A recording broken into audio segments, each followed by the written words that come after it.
Greetings YouTube, Skill Incarnate bringing you all the latest indie gaming goodness. Today we're looking at the early access title Lacuna Passage by Random Seed Games, who were kind enough to give me a review copy of the game. Lacuna Passage is set on Mars, and the premise is very similar to the movie The Martian, in that you are part of an expedition which has gone terribly wrong, and as a result you are now trapped on Mars. The concept of the game is quite interesting in that, unlike a lot of other survival games, there is no enemies, aliens, zombies and so forth.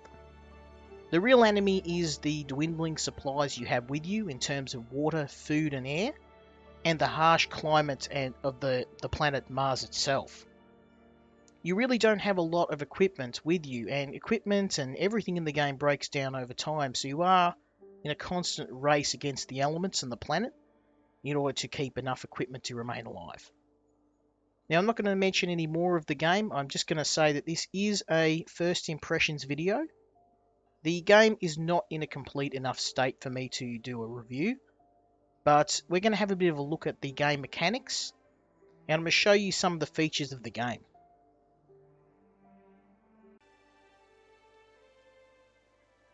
And here we are in the game. We are one very frightened female astronaut stuck on the surface of Mars. And the first thing we're going to have to get familiar with is our PDA. Anyone who's played Subnautica will immediately be familiar with this, and the first problem I have to mention is the UI for the PDA. You navigate between the different tabs such as the exit menu, help and home menus by using the up and down keys. And you have to use the left and right keys to navigate between each of these options, and this is a very poor implementation of a UI. Anyone who's played any FPS will know that the WAS and Ds are a standard for most FPS players, and we cannot use these to navigate the PDA. I would go one step further and say that we should be able to use the mouse to actually access the PDA. But I think that this game they're trying to go for a VR sort of feel, because you can actually use the mouse and you'll move the PDA screen itself. Regardless, the controls for this are very counterintuitive and they feel very clunky. The good news is that this is something that can be easily fixed.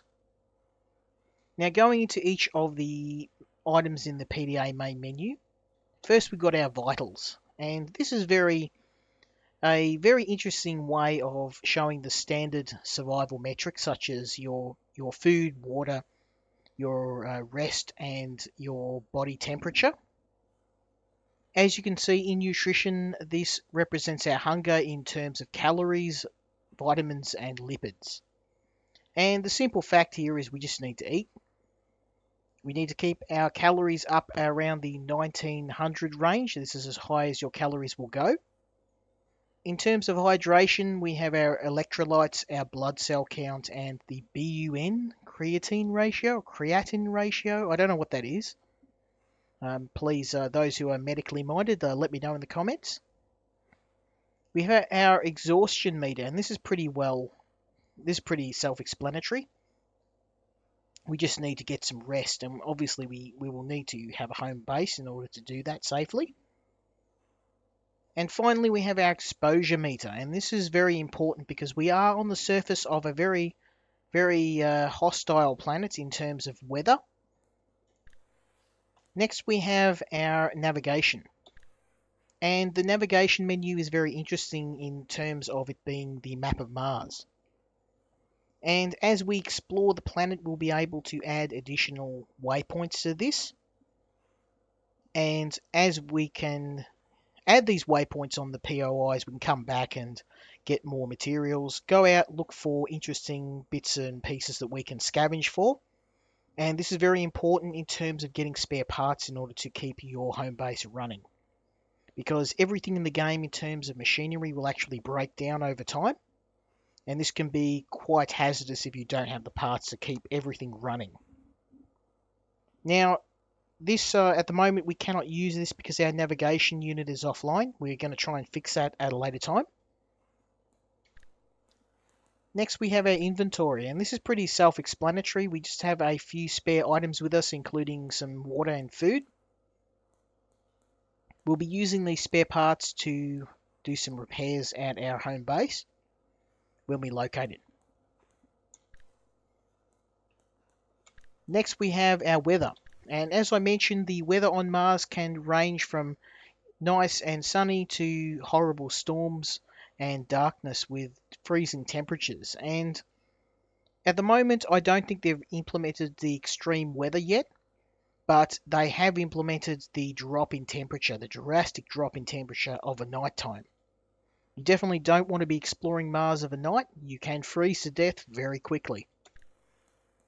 Now finally, they've got a very interesting implementation of photos. You can actually take pictures of the Martian landscape. Now at the moment, the photo application is not working for me. I tried taking some photos and the actual image file which came up was blank, but I think they've actually fixed that. I'll actually have to do some more testing as we go. But when you take a photo, it'll actually create a photo on your computer hard drive. For obvious reasons, I'm not going to open that now. But this is a very interesting way to implement a PDA. Unfortunately, the execution of the UI was quite poor. It could be easily fixed. Hint, hint, developers. The controls just need to be tweaked, and really you should be able to use a mouse to access each of these options, or at the very least the WS, A and D keys. Now I'll show you one really cool thing that I found. If you're moving and you open up the PDA, you'll actually hold it up a little bit in front of you. And when you've got the PDA, you can actually still use it, although understandably with the current controls this is quite difficult. When you stop moving, it'll actually snap up to your screen, like so. Now as we are running out of oxygen, I need to go and look at our first objective, which is to find our home base. As you can see, it's just up ahead. And these are habitats, and these are pretty much your go-to place for getting a home base up and running. Now, most of the time, these bases, as they have been on Mars for a little while, they won't be in an operational state, and we will have to actually go and do some basic repairs to get everything up and running. But the first thing I've always found in this game is that you must always get the power up and running before anything else. All of the power units in the game are running off solar power, which means that we have to collect as much electricity during the day as we can. So that's what we're going to get running first. Oxygen. Now each of the core functions in the game, which are oxygen, your temperature, your water, and your power, are all used via these units here. And these are pretty much controller units. They run off solar power. As you can see, we've got some solar panels here in various states of disrepair. And we have to get this online in order to start gathering power. Now turning this on, we can see that we've actually got the power online, up and running. And our goal is to go and have a look at the rest of these units and hopefully flip the switch and they will be running normally. Okay, that's up and running. Now, as you can see here, even though this is running, we are getting a warning saying there's some component slots which have failed. So when you go to the main screen of each of these units, you'll get this little menu here. And we have two options here, which is to run diagnostics, which will just check the unit and see what is broken and what any issues we've got. Now, in this case, we've been told there's some component failures, so that means that there's some slots or there's some parts in here which are not working. Now, there are two things you need to worry about in each of these units, and that's slots and components. Now, in every slot there is the option to add components, and every slot may not have a component in it, but there are minimum requirements for each of these units to run. Now, in terms of this, we've got a failure, and I can see already that one of these fuses, it looks like it's failed. You can see that each of the slots and the components have a health value, which is represented by a percentage. And if we look at the manual, this will give us our requirements of what is required. Sorry, our requirements for the minimum operation of this unit, as well as each of what it needs in each of these components. That was a terribly constructed sentence. So I'll try that again. The documentation will show us both the minimum requirements for the unit to run, whether it's a heater unit, whether it's a oxygen unit, whether it's power and so forth, and also the optimal functioning of the unit. So in this case, we can have at maximum one circuit board, 3 heating elements, and 5 fuses. The minimum requirements for this is one circuit board, 3 fuses, and 1 heating element. So that's the minimum that we need. Now, obviously, the more components we've got, the better the unit will run. But what I need to now do is I need to go and find this broken component. It's one of the fuses. It's fuse number 4. Whoop. And occasionally you will get this kind of, when you go into the unit, and you exit it, you will have your character facing a random side or a random direction. Now, this is a very interesting way to implement crafting and repair in the game. As you can see, there's each of these individual components and slots needs to be checked. And as you can see, component slot 4 is actually broken. So we're going to repair that. Now, if there was a component in that slot and the component was broken, we'd actually remove the component. And as you can see, we've got the component slots are functional. So everything's running on that. So to review, we've got 2 different things we need to worry about. We need to worry about the slots where the components can be placed into. We've got a broken slot. Even if there's not a component in it, it can sometimes cause issues. And we've got the components, and we've got both the minimum required components to run a unit and also the maximum, which were in that if every single slot was filled with a component, then we would be getting some better performance. And in this case, it looks like we just need to flip the switch on this, and hopefully it will work. Whoops. Did I turn that on or off? Oh, I turned it on. Okay, and it looks like we've got some component slot failures again. I didn't have a close look at this. And one of our universal hoses has failed. So this is probably my main gripe with the crafting system. This is very tedious. And what you have to do is you have to go in and you have to run the diagnostic, you have to memorize the broken areas or the broken slots or the broken components that need to be fixed or replaced. You have to go out here and you have to check them. And you also have to check each of these and do repairs on them as necessary. As you can see, we've got the slot, we're at 58%. We can repair the slot, as you can see here. But there's no visual indicator on the slots or the components themselves. I'd love to see a little LED on the left, which would give me, or even a percentage indicator, which just tells me what the health status of each of the slots and the components is. And I know people reckon that's a bit of cheating and we have to go in and do diagnostics, but it just feels very clunky to have to do that every single time. I don't like the fact that I have to go and I have to run the diagnostics and I have to make a mental note of what is broken just so I can fix it.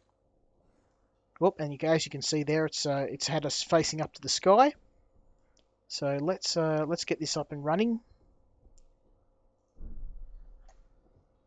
Okay, so we now have the habitat fully operational, but there's one more thing I'm going to do before we go in. I'm going to fix the component slot failures. We'll run the diagnostics again, and again to prove my point, we've got 2 things that are failing here: fuse unit 5, or our 5th fuse, and our first storage tank. So I have to actually go in here and I have to find the fuse. Turn my.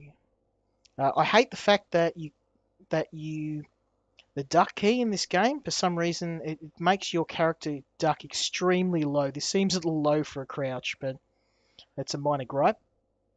Okay, now at least in this case we've got a visual indicator that the fuse is broken. Let's fix that. Okay, so what we've done is we removed the broken part and repaired the slot. As you can see, slot integrity is at 99%. Now we've got some other things that have failed. Okay, that's broken as well.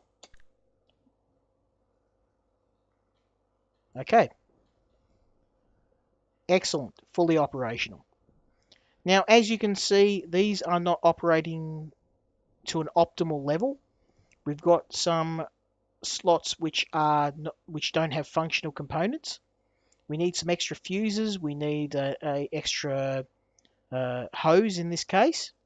And what our goal will be is to go out and look across the Martian landscape to find some more of these spare parts to get our habitat running optimally. So our goal now, before we run out of oxygen and die, is to go into our new habitat. And I'm going to show you a little bit about the inside of the habitat, what different items you can get, and how to eat some food and get a little bit of sleep.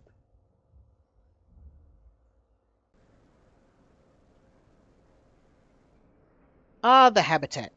And this is our home away from home. And we have everything we need to survive here. We've got some power, we've got some heat, we've got oxygen, and we've got water.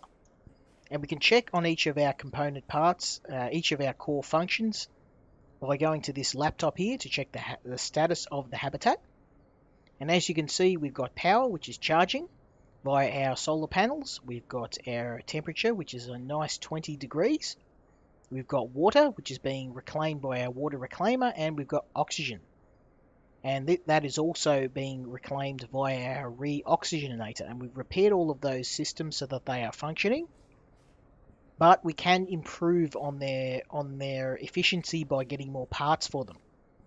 And here we have our materials. This is all of our storage here. First is our materials, which is our component parts, which we'll be using these to craft items.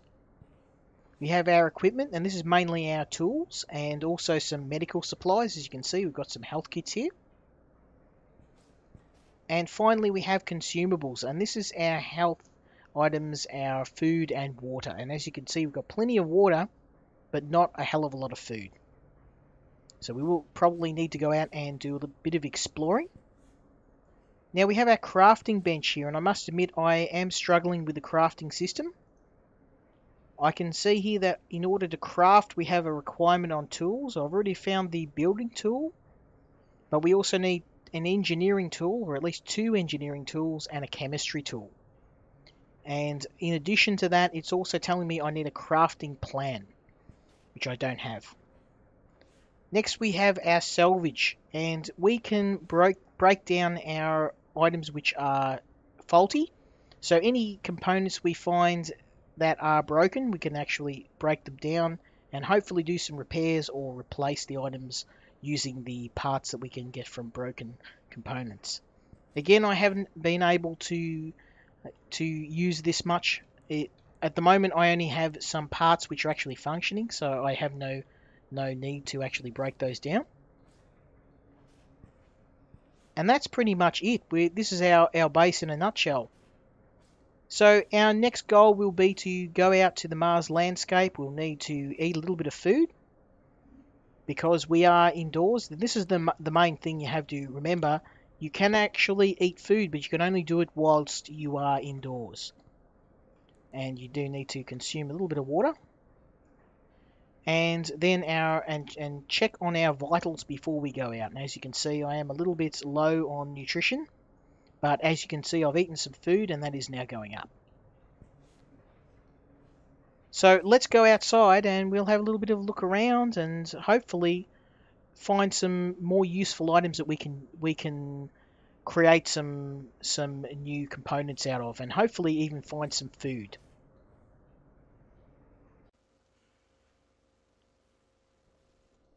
So what's my final thoughts regarding this game? Well, the game has been in production for 4 years. It is an early access game, and this could just mean that it is a limited budget or a small development team. But that is a very long time to be in development for what we have in the product at the moment.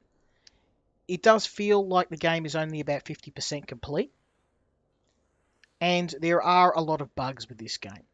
But they're not game-breaking bugs, and they're not things that could be reasonably easy to fix by the developer. Now, in terms of the main problem with this game, as I mentioned, in addition to what I've said already, is the frame rate of this game. Now, you'll notice that there has been a lot of stuttering with the frame rate, and there has been a little bit of frame rate drops for me while making this video. I don't think this game is well optimized, and I think that the developer needs to do a little bit more work to make this game a little bit run a bit smoother on older rigs as well as the current rigs. My computer is not the fastest. I've only got a i7 950, but I do have a GTX 770 in it, and I can run other early access games, including 7 Days to Die, including Crisis, including a lot of the newer games, which is a little bit of an indication this game just appears to be poorly optimized. That in combination with the other points I've made leads me to make a recommendation to watch this. But at this point, the $15 price tag, I don't think it's in a state yet where I can say to go out and purchase this. But I'm going to go out on a limb here. The developers have a brilliant concept, and I think that if they do a little bit more work and they can get this game into a bit more of a polished state, I would love to come back and do a proper review on this and give this a thumbs up and recommend it to everybody. Because the one thing this game has going for it is incredibly clever concept and a really unique means of crafting and building, a fairly clever UI, and a lot of little ideas that I haven't seen in other games. And there just isn't a lot of games out there like this. In a market overflowing with crafting games, this is actually one of the few games that's actually got a clever, unique concept. So I'm really hoping that the developers will actually go and do a bit more work on this, and I will be able to come back to this in 12 months' time and give this game a thumbs up. At the moment, I'm going to recommend everyone keep an eye on this. Have a look at it in 12 months' time when the developers release a newer build of this. I would love to go back and revisit this and do a full review on the game, because at the moment this could go either way. The game could be a absolute brilliant implementation of an early access game, or it could end up like a lot of other early access games, which unfortunately just never get completed, and the implementation is never at a state where it's ready for the consumer. But to defend the developer, they do regular updates on the game. I've seen regular updates since installing this on Steam. They are active in the community. They are courteous, and that's a hell of a lot more than what I can say for some of the other developers I've done reviews for. So keep an eye on this one. When the game is in a more complete state, I'll come back and do another review on this, or come back and do a proper review on this, and hopefully I'll be able to come back and give this one a thumbs up. So as always, if you enjoyed this video, please leave me a comment, leave me a like if you feel so inclined. As always, thanks for having a look at this. Thanks for looking at my other review series, and we'll see you for the next video. Until next time, Skill Incarnate out.